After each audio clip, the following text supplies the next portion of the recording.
So welcome everybody to this 7th edition of the Transform webinar series, Meeting the Left.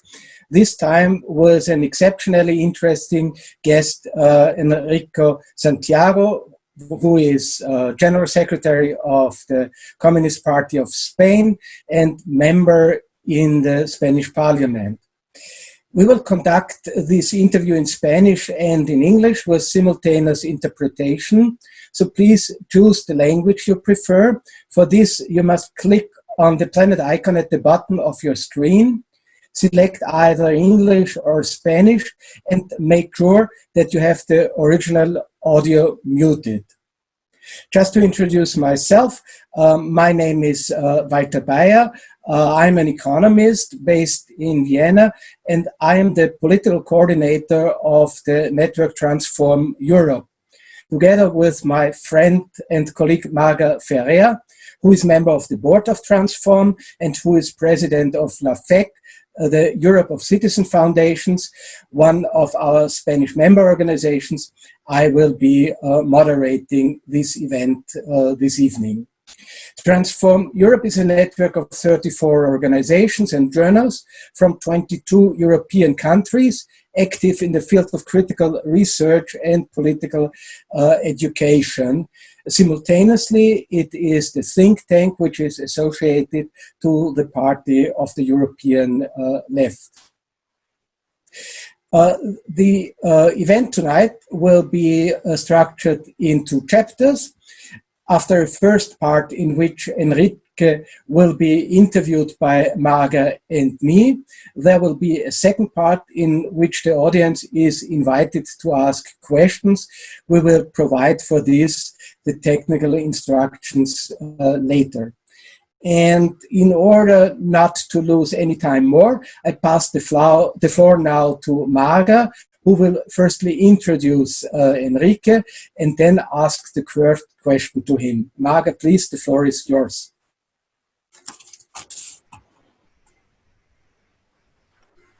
Hello, everybody. It's a pleasure to be here. My name is Marga Ferré. And we're going to start with the interview. Hello, Enrique, how are you? Hello, how are you?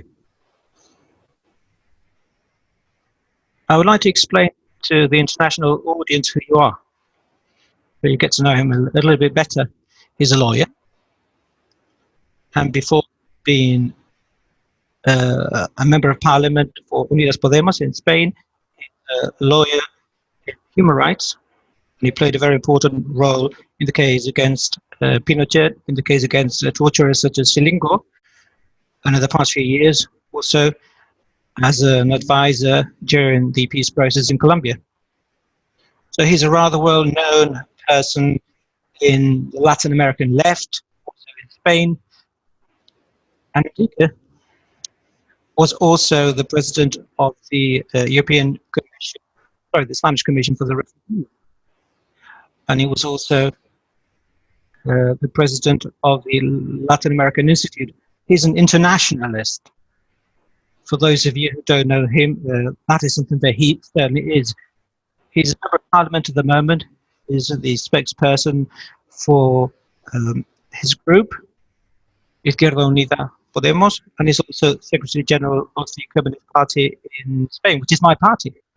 I'm a member of that party, so he's my Secretary General. So apart from my friend, he's also my Secretary General. So it's a double pleasure to have him here with us. Enrique, please consider that you have to explain that Finland, together with Spain, are the only two countries where the radical left is part of the government, which is really something major. And therefore, I would like to ask you, how do you assess the participation of Unidas Podemos in the Spanish government? And also, what kind of influence have you had on the measures taken by the government against the virus? Good afternoon, everyone. It's a great pleasure and privilege to have been invited to this activity in the framework of the European left. When Unidas Podemos joined the Spanish government, well, just a few months ago, really, in January, 80 years had gone by since the radical left wasn't part of the Spanish government. That was during the Second Republic. And there were heavy debates as to whether it was appropriate to be part of the government or not. At the end of the day, the vast majority of Unidas Podemos and within the Communist Party decided that it was a good idea to join the government. I think that we can safely say that it was really good to be in Parliament during this pandemic. When we joined the government, we had no idea about this pandemic, which came about 2 months after the coalition government was formed, a left government.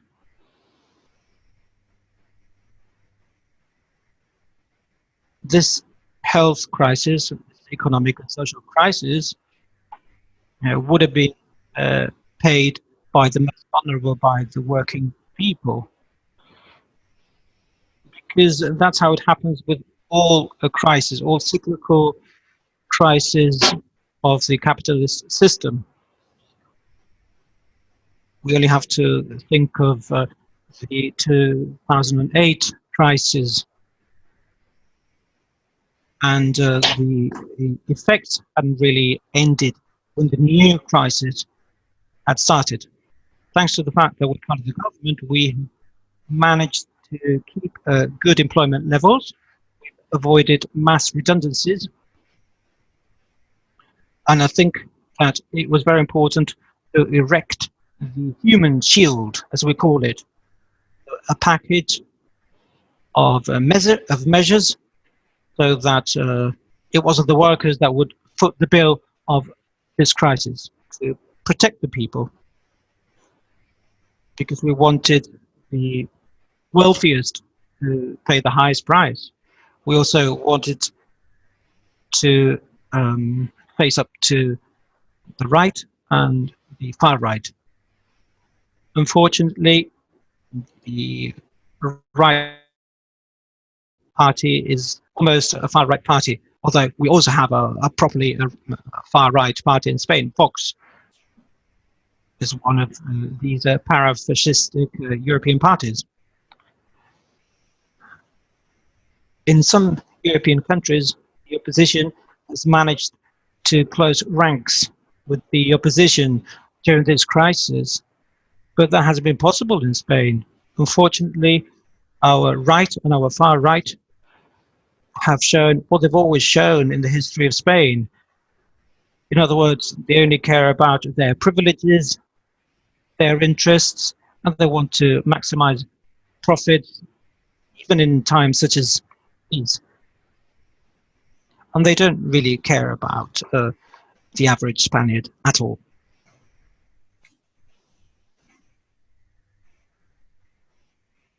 Thanks for this, Enrique.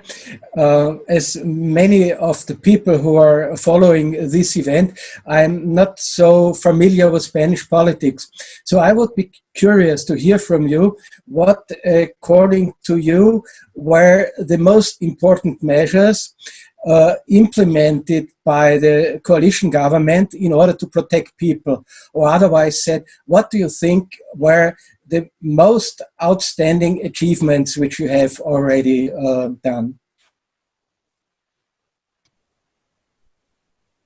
First and foremost, well, yes, I think that the measures have been very important. I'm going to mention the most important one, but I think that it's also important to say that we haven't improvised these measures. These measures have been taken to the Council of Ministers, always considering the coalition government manifesto, and also the measures have always been consulted with the basis of Unidas Podemos and also the Communist Party and Podemos. So all those organizations have been able to speak to NGOs, trade unions, and they have let us know what the most urgent needs of the people were. And also, they have made very good proposals, some critical proposals, as to the measures that we were being adopted. So they could explain to us how they were being implemented, whether we were being efficient or whether they had to be corrected. And that's something that we have done. We're very proud of that network that we have set up, which has helped us take many measures and take them to many people. First of all, furloughs. It is something that we have used in a very intense manner in order to avoid workers' dismissals. Many companies had to stop their activities because of the confinement to avoid the pandemic.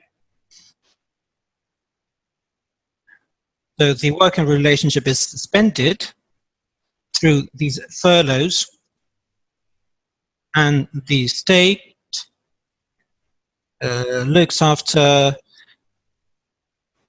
the payment of the salary of the workers.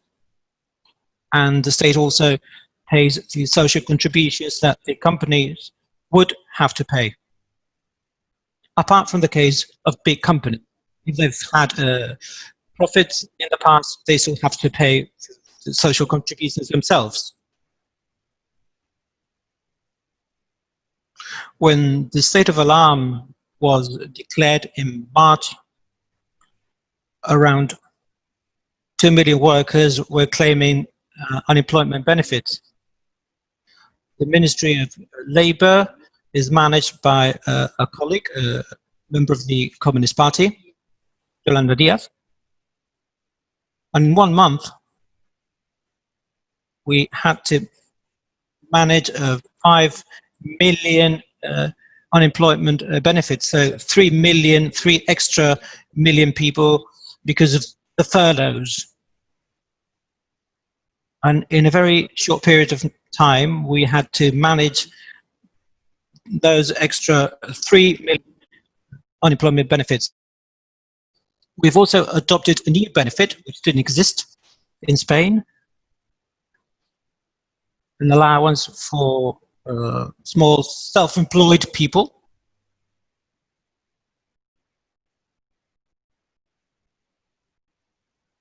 Because of their lack of income. And well, many people that had a normal contract in the past are now considered to be self-employed, and they had no protection whatsoever. We have adopted a kind of unemployment benefit for self-employed people if there has been a decrease in their activities. The self-employed people have been able to claim that unemployment benefit during the state of alarm. We've also included a new kind of benefit for a very disadvantaged group, namely home carers, domestic workers, most of them women, by the way. So it has been the first time that they have been able to claim benefit because they could see that they had no work. They had no jobs. Also, the unemployment benefits were paid to people who were unemployed before the pandemic. Also, there is a ban on dismissals for health reasons. Even if a worker was ill and he couldn't go to work for that reason, if the illness entailed 20% of a certain period, then the employer could dismiss that person, but that has been suspended. That is no longer possible. During the whole pandemic, evictions have been suspended as well. So no person have been thrown out of his home on account of not being able to pay his mortgage. Also, electricity supply cut-offs, also water and gas have been banned. And if that was not enough, because, well, some people didn't really have, or were not entitled to unemployment benefit because they were working in the black market, for example. We have recently adopted a new decree which has enshrined a new right, i.e. A minimum income. And anybody who doesn't have a decent income can claim that benefit. So even if you have some income, but very, very low one, you can also claim that money. So that is the social shield that I was talking about. These are some of the measures that would make up that social shield. We've taken other measures as well. During the pandemic, we have banned gambling advertising, which had become a pandemic in itself, particularly in working neighborhoods for young people with no future. And it was causing real family tragedies, because some families were losing what little money they had. So we have banned advertising of gambling. So those are some of the measures we've taken. Thank you. Enrique, you were talking about the function or the dysfunction of the right and the far right in Spain. It is happening everywhere in Europe, but particularly so in Spain. They're trying to destabilize the government. From your experience, what kind of measures do you think that has to take against this phenomenon? Well, we have a big problem for the health of our democracy. And sometimes we've even had to take certain parties to court because, well, some people have really called on the military to rise up in arms. So we had to take legal action against a former MEP.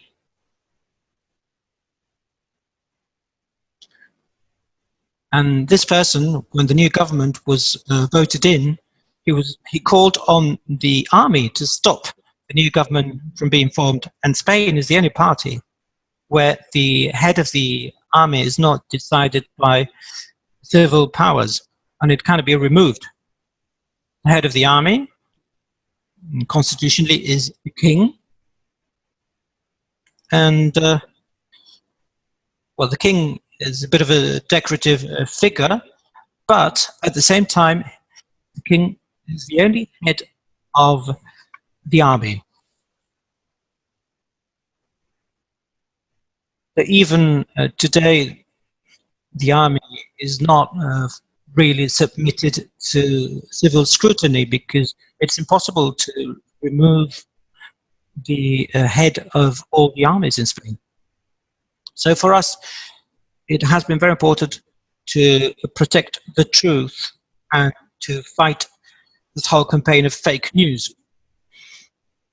We've had to deploy a really intensive activity to show to the world and to show finally citizens that the right is using lies as part and parcel of their political action, particularly during the times of pandemic.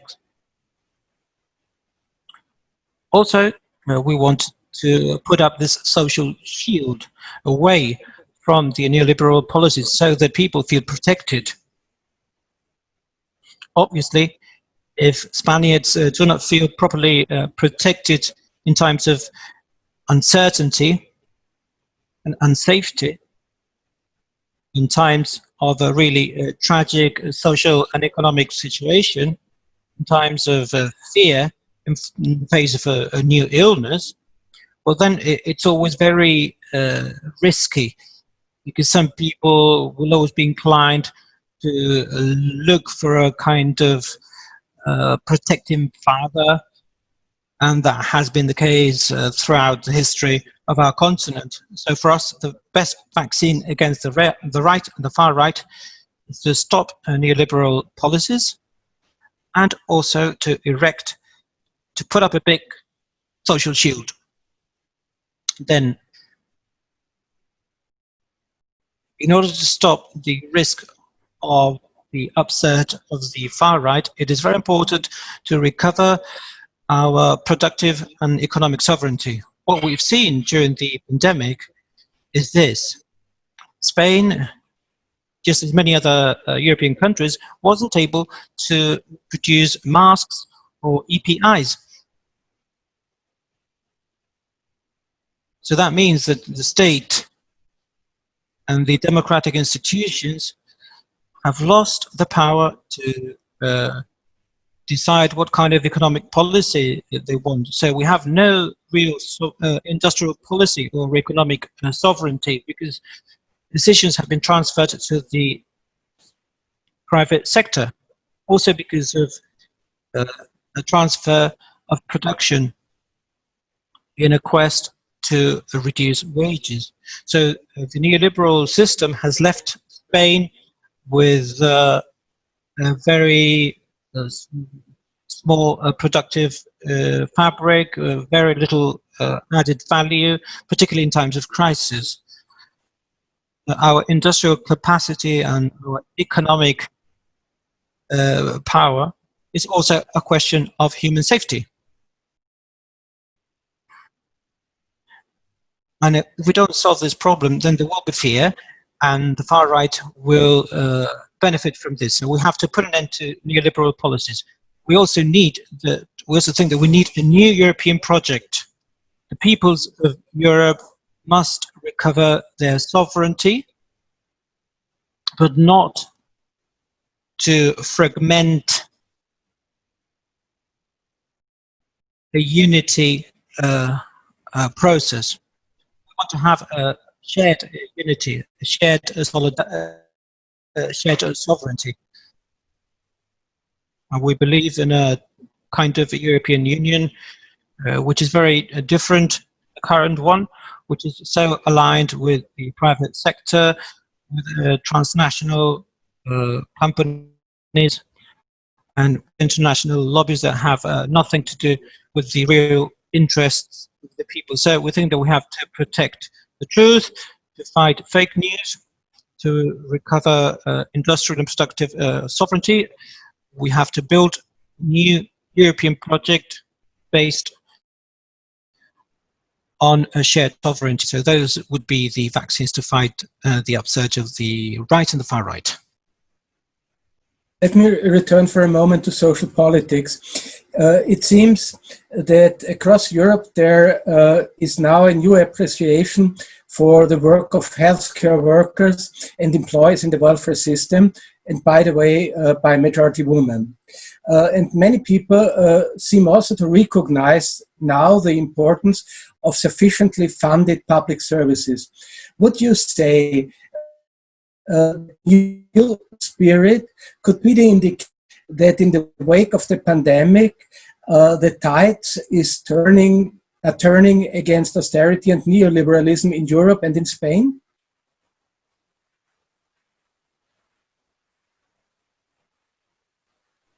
I hope so. I really hope so.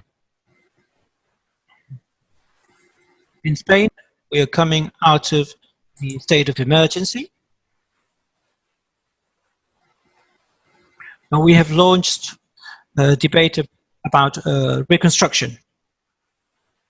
We realize that the foundations of this neoliberal capitalist system were really feet of clay. Nobody could think that 15 days of confinement with functioning basic services, nobody thought that that would be enough to knock down our economy and levels of protection for people. So we have to rebuild the system, and that is a debate that vast majority of people are having. We have to rebuild the country on a new foundation, and it's a question of human safety. The debate will be around what kind of basis we need, what kind of foundations we need. The gurus of neoliberalism, the ones that want to make money with public services or with basic rights of people, will obviously will always put up a fight. After 1 month of the state of alarm, the billionaires in Spain have become even richer. And at the same time, most people will become poorer in Spain. So this new debate about Spanish reconstruction is being held in the Spanish Parliament, and the progressive left, Unidas Podemos, we want that debate to take that debate out of the Parliament and bring that debate into society at large.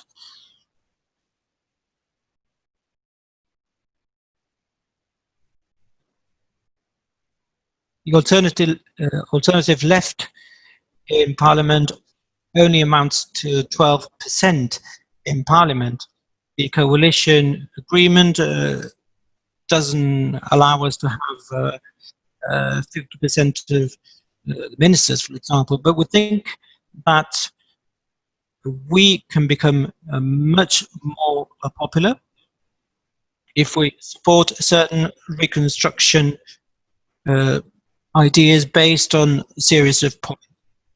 First of all, we have to strengthen the public goods, the public sectors, particularly the national health system, but also social services. They have to be publicly strengthened. For example, homes for the elderly, and those are the places where mortality has been highest. And when we have the final figures, we will probably find out that around half of the people that have died as a result of the epidemic have happened in homes for the elderly, and more than 70% of those homes have been privatized. When we see the facts and the figures, we'll probably realize that it will be in private homes for the elderly that the most deaths have happened. If a public sector is privatized, then obviously not all the money that should go from the public budget to that service will be used, because there has to be some kind of benefit. So if something is privatized, well, that automatically means that some services will be offered to private groups so that they can make profits.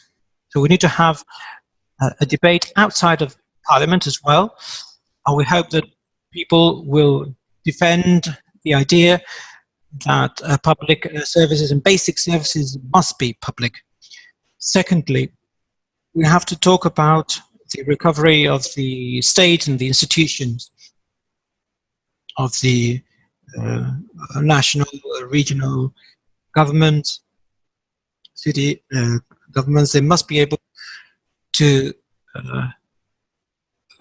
steer the economy in a way that it protects people. We also have to protect fundamental rights. It is absurd that in most constitutional systems within the European Union, there are two different kinds of protection of human rights. The Declaration of Human Rights and the International Pact of Social and Economic Rights. I think it was in 1968. Well, all these texts do not distinguish between the two categories of rights. Individual rights and economic rights are equally protected, and they cannot be separated. That is what the Declaration of Human Rights say. I really wonder why our constitution establishes that individual rights are very important, but there are other, such as economic and social rights, which are not so important. So that must be another goal of the reconstruction. If a person is banned from voting, well, that person can always take the state to court to get his rights back. So if the right to housing or to health or to a decent job is being trampled upon, then citizens should be able to do something. We're talking about some of the most prosperous countries in the world, and it's completely unacceptable to hear that governments don't have the power to grant social and economic rights for the citizen. So that must be part and parcel of that debate about the reconstruction. And in order to strengthen the social state, we need new redistribution systems. We need a tax reform, a progressive tax reform that taxes the wealthiest most. The wealthiest have always been the ones that have become richer in times of crisis, also during this pandemic. In Spain, the ones that pay most taxes are actually workers. The average worker pays around 20% of taxes. Small and medium-sized companies pay 25% of taxes.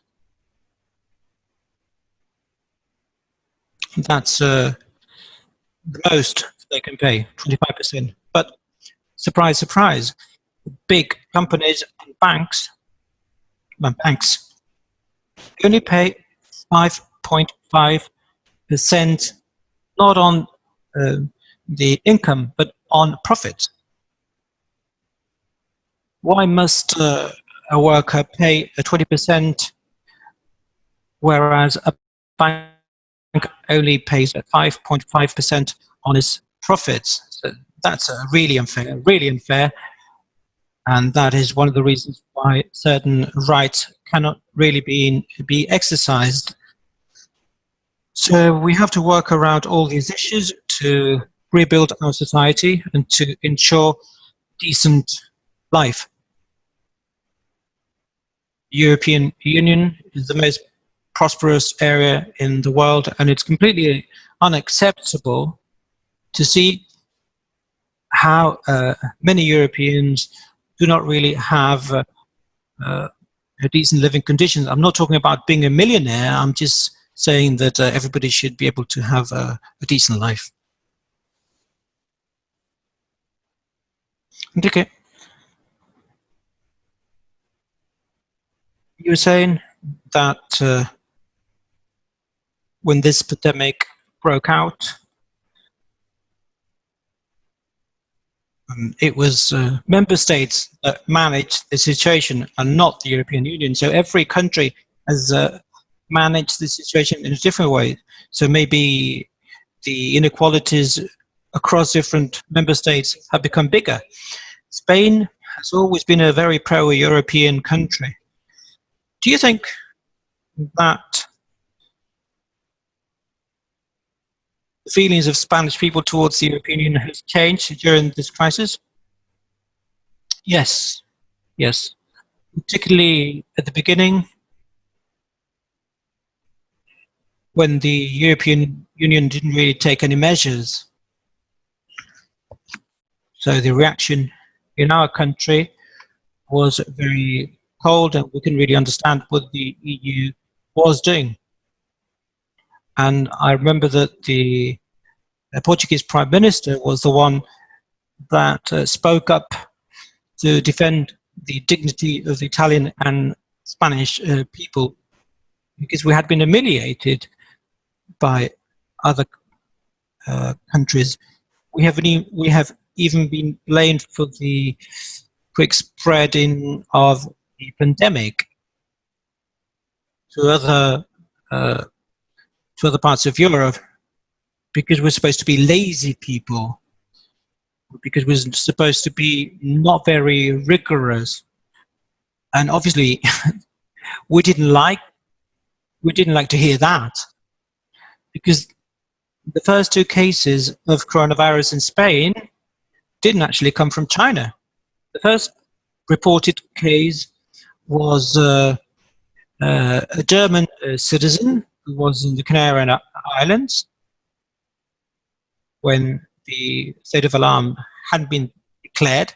So it was an imported case from Germany. And then the second one was in the Balearic Islands. It was a British citizen.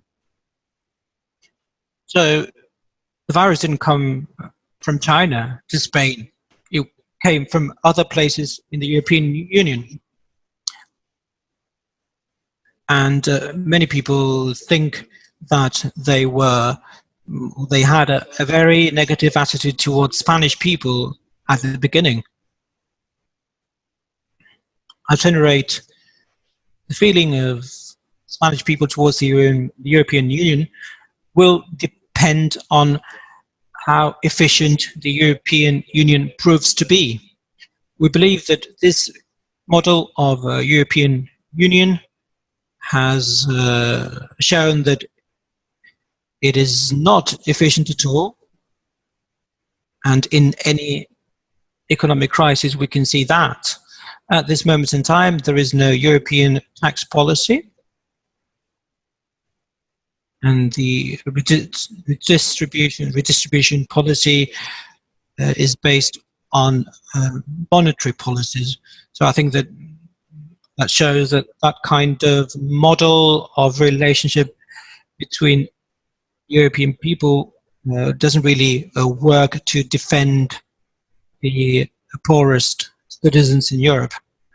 We believe that in the face of this scare scenario of this pandemic, well, what many experts are saying, and I concur with them, is that the measures that we have taken in Spain have actually been very efficient.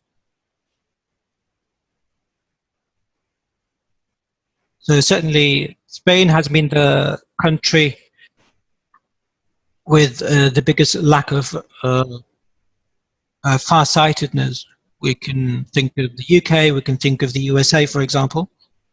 But what is true is that solidarity funds from the European Union cannot be conditioned on the fulfillment of the growth pact, particularly because those neoliberal policies have some exceptions.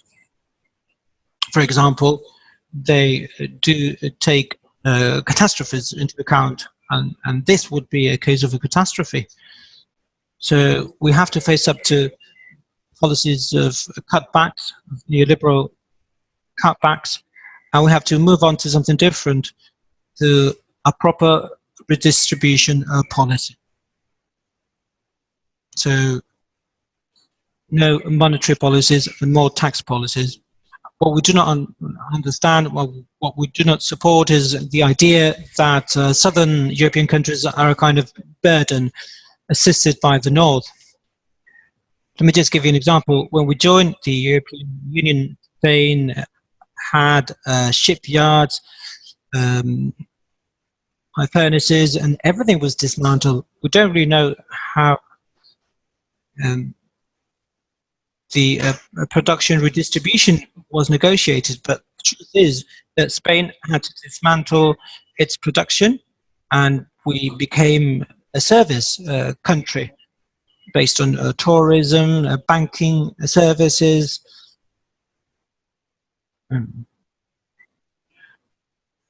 hotels, with very added value, and less industry. After this pandemic, we will have to reconsider the situation. We will have to talk about the distribution of production within the European borders. Many countries in Southern Europe have renounced industrial fabric in exchange for infrastructure. So I believe that, well, Spain has always been a pro-European country in the sense that we defend the unity of the peoples of Europe. But we do not want to support the European Union without public scrutiny, controlled by very vague institutions and with decisions that are being taken by people that we're not sure who they are.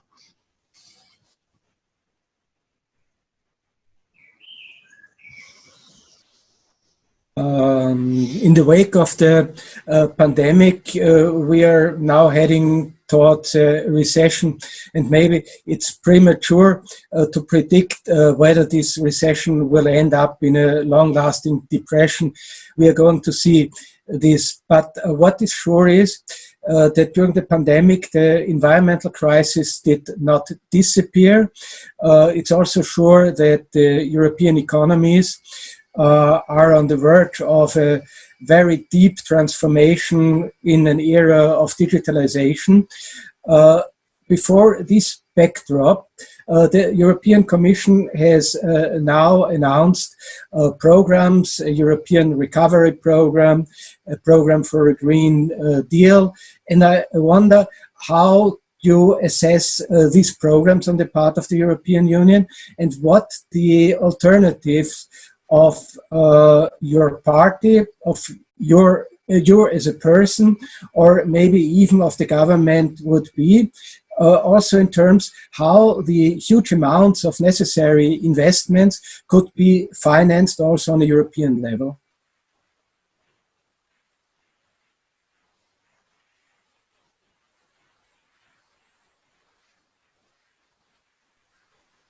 Well, this is very much related to what we were discussing earlier. We don't think that the recovery plan is a very good proposal.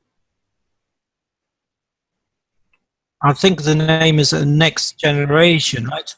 And well, the money is insufficient. And I believe that the intentions will not really favor the working classes.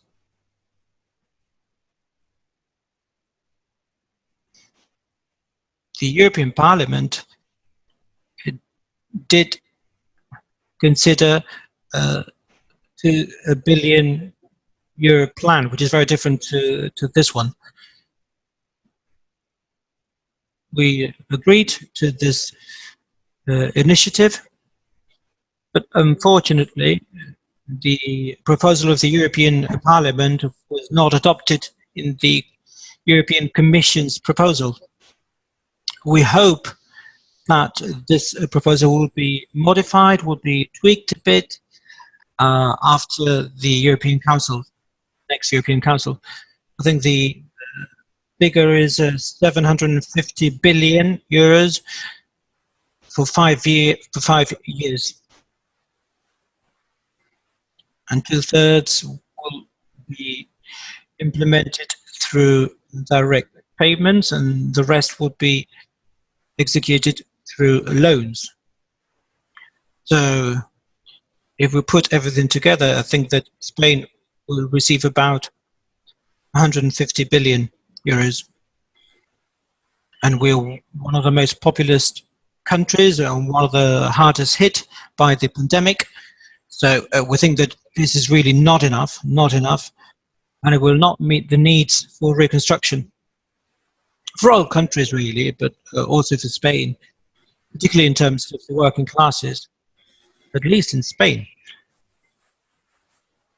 We must also bear in mind that the European Commission knows that around 30 million jobs will be lost as a result of the COVID crisis. We think that there should be a fund to guarantee employment, to create new jobs.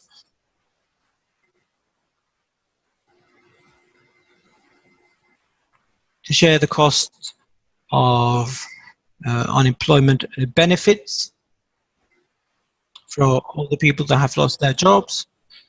And I think that the European Commission, even though it doesn't talk about cutbacks or men in black or troika, I think that, well, they are talking about a conditionality clauses in order to modernize Europe. And every time they mention the word modernization, what we see is that they want to make the European Union even more neoliberal.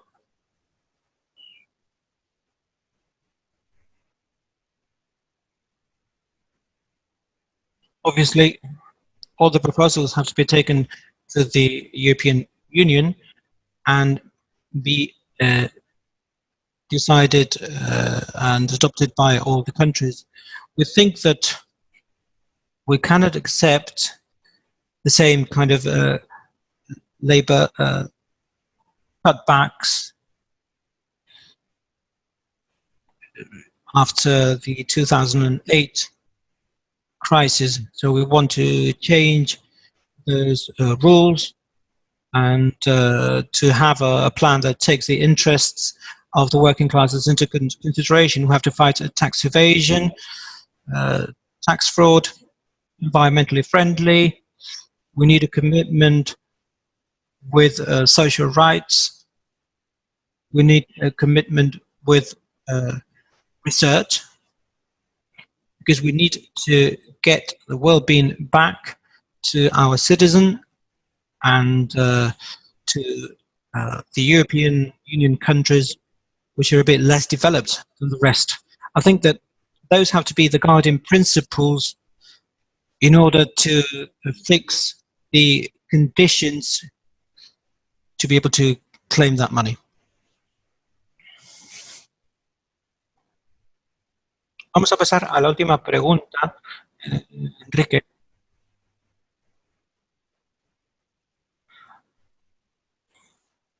Yes, this is the last question before giving the floor to the audience. I would like to ask you about the role that the European left should play. How can we have more coordination and cooperation during this crisis? And also, with a view to the coming crisis, economic and social crisis, what kind of alliances do you think would be necessary at a European level? Well, I think that in our party, well, because of the communist culture in Spain, we have always believed in a policy of alliances across the left spectrum. So we believe in any kind of alliance that will improve a lot of working classes, and we believe that it is necessary to enlarge coalitions with across the left spectrum. And sometimes the name of the party is not so important. It is our ideal that should join us together. Many parties consider that this capitalist system is very unfair. We have to set up something different, but we also think that those European alliances have to be enlarged, not just with political parties, but also with other kinds of organizations that are ready to reach important agreements to defend the public goods, for example, or the public sector. Or anybody who wants to expand new rights to people, with those who believe in a sustainable kind of development, and those who want to put an end to any kind of discrimination in terms of rights.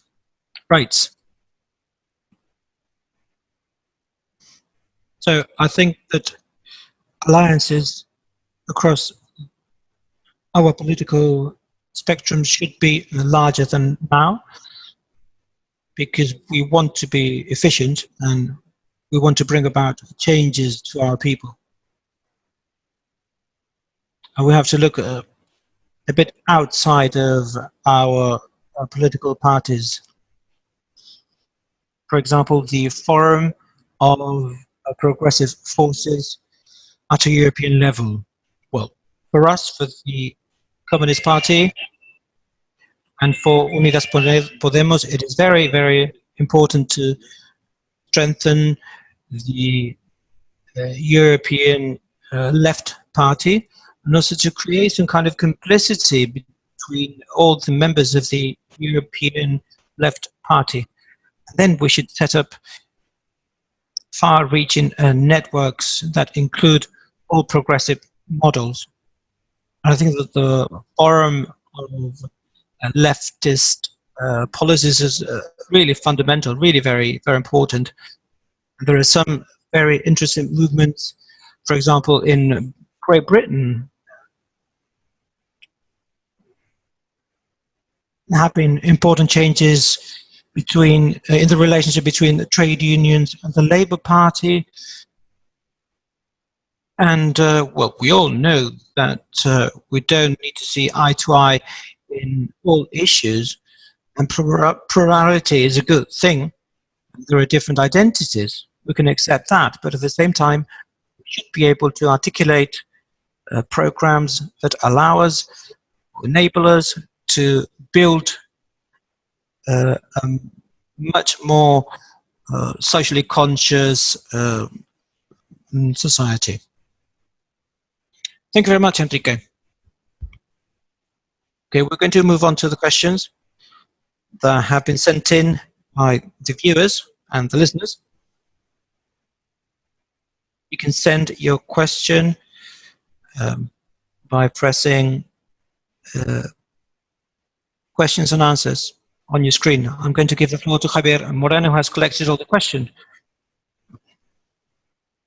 We're going to finish by 7:15, so I apologize in advance if we're not able to answer all the questions, but you can also like a question, and you also have the chance to make comments on this interview in the chat box. So, Javier, are you around somewhere? Hello, everybody. Hello. Yes, we've had some questions through our chat, and the first question was the following.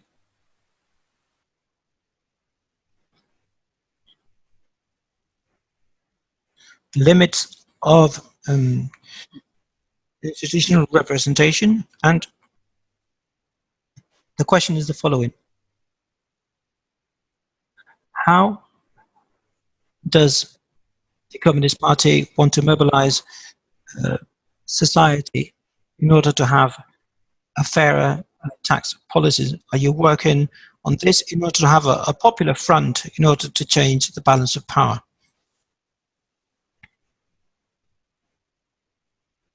In Unidas Podemos, we're aware of the fact that the institutional work will not be enough to reach the goals of the reconstruction of public services and the public good. That is why we're trying to bring this debate out of the parliament and into society at large.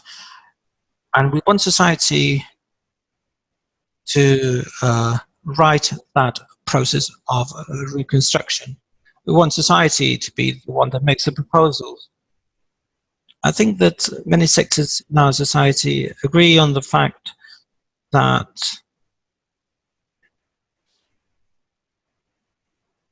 we need stronger health services, we need a stronger social shield. We have put up that social shield, and we want it to live on after the pandemic. And this is all related to the issue of rights, of course. We're in constant dialogue with the trade unions, and well, there are other social movements in Spain, and we want them to be part of that reconstruction effort. We want them to see Unidas Podemos as something that they can relate to. They have to be part of our space, have to share that space with us, and they have to realize that our goals of social justice will only be conquered if we have a social majority that believes in those ideals. I think that the time to think things over has finished. Now we have to act. We've launched a big social campaign in order to have that debate on the reconstruction of the public good, so that we can make specific proposals in government that come from the streets, from social movements, from the people that are suffering the limitations of rights involved in the capitalist model. So we're very committed with this campaign right now in order to set up that kind of network that will help us defend the public good. Thank you very much. Maite Mola has a question. How do you think the situation would be in Spain right now if the Popular Party was in power? Well, yes, I can give you an answer, because we saw it not so long ago. There are millions of people that have a non-employment benefit who would not have it now. People would be evicted right now because they wouldn't be able to pay their rent or their mortgage, because that is what happened in 2008, and the years after.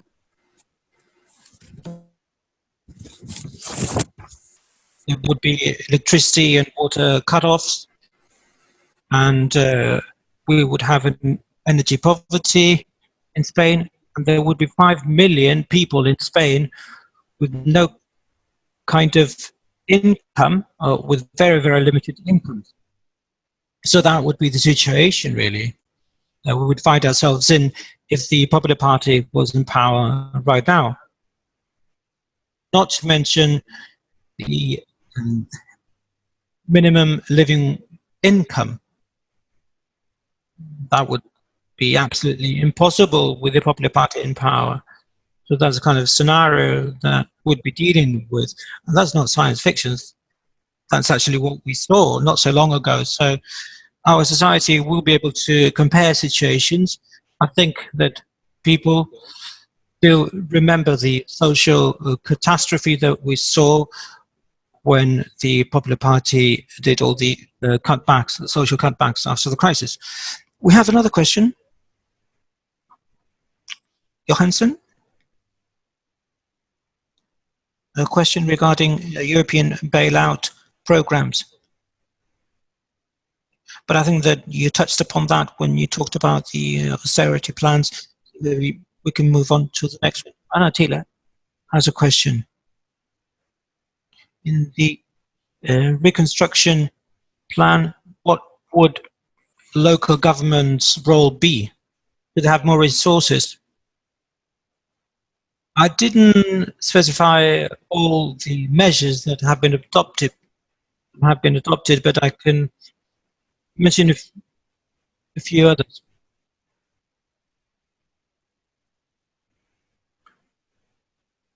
200 billion euros were adopted in social services at the beginning of the outbreak. Also, a similar amount of money will be transferred to regional governments that will in turn be transferred to local governments. And we hope that some of the privatized services will be made public again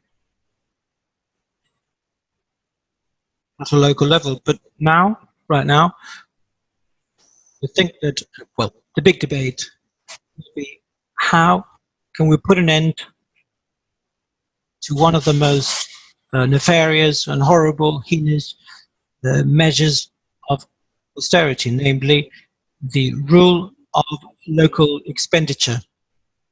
In Spain, 30 billion euros cannot be spent at local level because of budget rules. So the local governments, who are the ones that have to ensure basic social services, and who must also foster growth, create new companies. Well,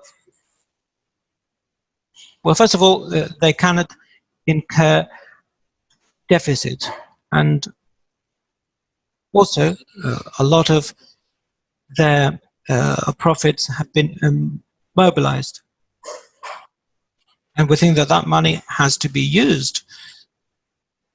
And we do not agree with the Socialist Party on this.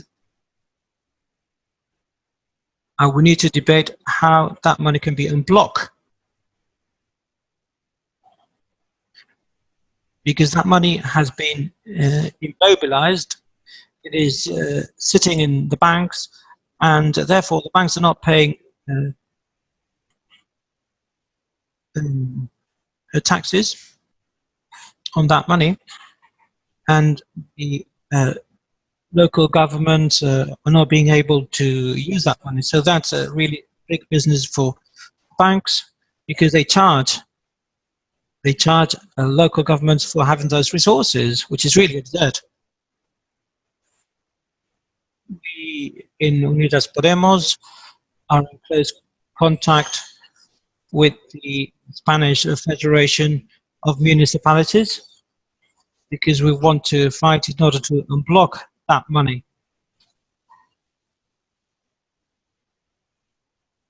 And I think that local government should be equipped with the right money to stimulate economic activities.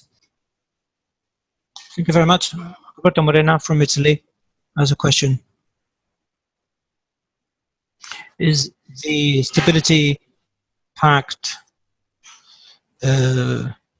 being seen as something that will increase public debt in Spain, because that is happening in Italy? Well, it's obvious that public debt has to be increased right now. If a family who wants to make an investment, a long-term investment, well, they have to incur a debt. And it's the same thing now. Indebtedness is not bad in itself. If you have to build an infrastructure that you're going to use for 20 years, well, obviously you can't pay for that with the budget that you have for 1 year. So yes, the state has to be indebted, has to become indebted. And we have to avoid certain countries to speculate in the indebtedness of other countries. So that is what we have to plan. That's what we have to stop.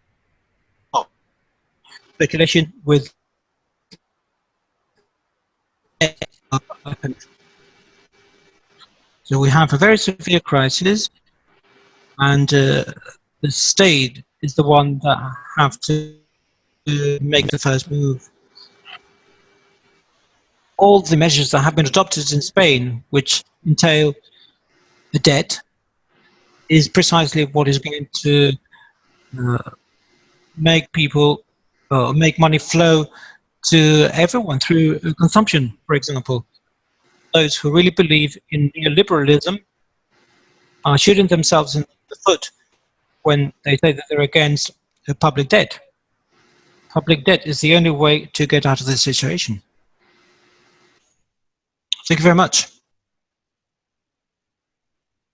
Solange Bodi from Lanzarote has a very specific question on immigration.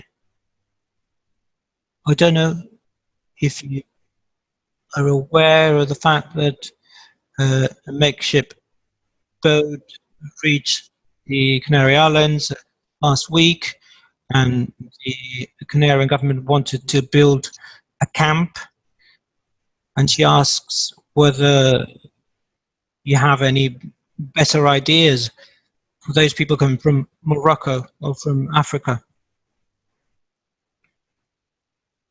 I'm sure they have interesting ideas on this. Well, to be fair, in Unidas Podemos, we have reached many things. We have obtained many goals. You have to remember that there are only 10% of MPs that belong to our party. There are other left political parties, but we have made some good achievements. For example, we have stopped internment camps in Spain for migrants. Thanks to our work, all those camps have been emptied. And at this moment in time, all of those camps are empty in our country. Now, during the time of pandemic, and the main thing for us has been to ensure the adoption of those people who were coming to our country in a very difficult situation. So even though the borders had been closed, we have made an effort so that people working in rescue efforts could assist migrants coming to our country. And sometimes, well, mistakes have been made. We're not in all the ministries, but in our ministries, we're very committed with correcting all the inequalities. And one of our biggest fight in this government is precisely to adopt measures so that all foreigners living in Spain in an undocumented manner could become regularized. Well, now you cannot you cannot expel anyone from your country. Morocco or Libya have closed down the borders too. So there is no excuse. We have to regularize their situation. It's really very important if we want to implement all the sanitary prevention measures. That's something that we've been working on.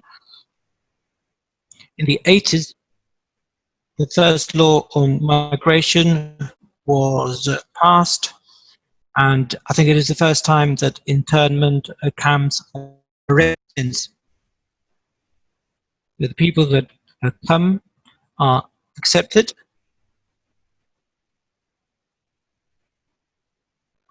and what we want, or what we see, is that those foreigners could find themselves in a difficult and threatening situation because some people will view them as a potential source of spreading the pandemic. So sometimes it has been decided to keep them somewhere instead of letting them loose in the time of pandemic. Berta says that, or rather asks us whether in Spain there will be some kind of nationalization of companies in Spain. Well, as I was saying, in this reconstruction plan, we want the state to be able to regain that industrial sovereignty. But we have to intensify our efforts. We know that a car making factory, Nissan, has closed down in Catalonia. We're talking about 30,000 jobs that will be lost. And there is another multinational company, Alcoa, an aluminium producing plant in Galicia, will also be closed. So, well, we know that emergency measures are necessary in order to guarantee the employment. And there is no reason why the state shouldn't look after companies that are going through difficult times. In Germany or in Great Britain, that is precisely what is going on. So there's no reason why we shouldn't do it. René Hopkins has the last question. Considering the European Commission recovery plan, could we think that there has been a U-turn in the thinking of the European Commission regarding neoliberalism, or is it a poisoned gift? Well, it's a constant battle.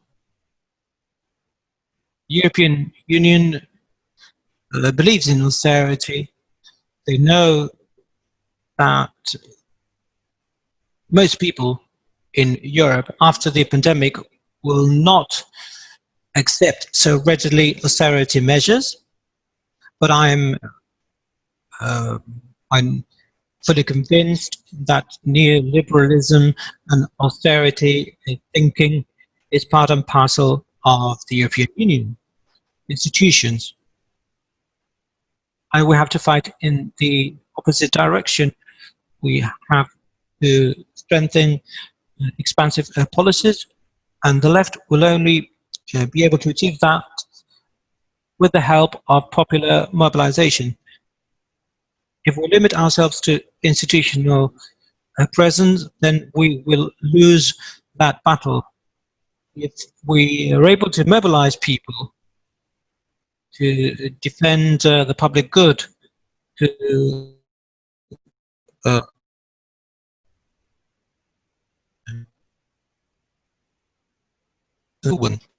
well, thank you very much for all the questions. They're all very interesting. Unfortunately, we have to come to an end, and I'm going to give the floor to...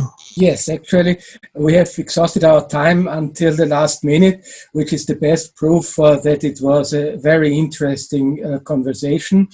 To me, it remains to thank all those who have contributed to it.